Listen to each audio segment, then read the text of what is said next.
Խնդրին այսօր ծանոթ է նաև ազգային ժողովի պատգամավոր Սուքիաս Ավետիսյանը։ Բնակիչներն իրենց անհանգստությունը հասցրել են նրան ու ակնկալում են հարցի բարձրաձայնումն օրենսդիր մարմնում։ Ինձ եւս դիմվել են, ուրեմն արդեն ես նախաձեռնությունով հանդես եմ եկել ազգային ժողովում,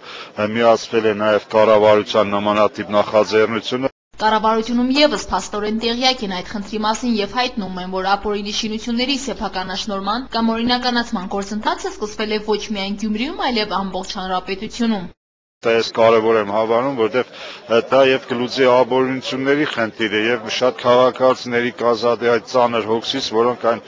էժան ժամանակ հնարավորություն են ունեցել կառուցել, բայց այսօր շատ թանկ պետք է վճարեն, որովհետեւ օրինականացնեն դրանք։ Օրինականացնելուն բնակիչները դեմ չեն, պատրաստ են տարիներ առաջ իրենց իսկ ձեռքով կառուցած տների փաստաթղթային սեփականատերը դառնալ, բայց որ սեփականաշնորհման համար նշվում են որոշակի ժամկետներ, հենց սա է իրենց անհանգստության բուն պատճառը։ Որոշակի ժամանակացույց կսահմանեն, եւ եթե մենք չսեփականաշնորհենք, մեկ ամսվա ընթացքում կդառնա համայնքի սեփականությունը, որից հետո մեզ կտրվի վարչակալական հիմունքներով, եթե մենք դրան էլ չհամաձայնենք, ուրեմն կհանվեն աճուրդ վաճառքի։ Գազը քաշել ենք, դուրսը քաշել ենք, փողոց ենք շինել։ Իրանք ուր են, այն ժամանակով սենք անօրինական էր, թող սենք գիտեք անօրինական, կանկանեն սենք ստեղ չպետք է շինություն ունենք։ Համայնքային իշխանությունների այս որոշումն ըստ Սուքիաս Ավետիսյանի իհարկե բխում է օրենքի տառից, բայց դա վերաբերում է կառավարության նախկին որոշումներին, որոնք արդեն կարիք ունեն փոփոխության։ Այսօր գիտեք, այդ իրավունքը գործող կառավարության որոշումներով եւ օրենքներով իրենք ունեն, այսինքն բայց այստեղ սև ժամկետ մտցնելը այստեղ մի քիչ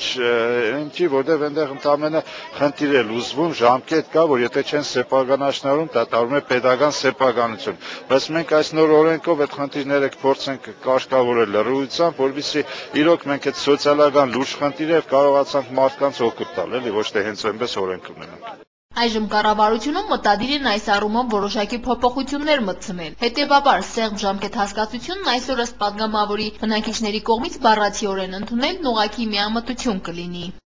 Դրա համար այդ նախորդի հետ կապված է սև ժամկետներ, բայց հիմա երբ որ մենք օրենքը ընդունեցինք, օրենքով մենք որոշակի ժամանակահատված կտանք, որովհետեւ մարդիկ հնարավորություն ունենան, այսինքն այդպես չի լինի, որ մենք օրենքում ասենք 1 ամսվա ընթացքում, մենք որոշակի միգուցե 1 տարի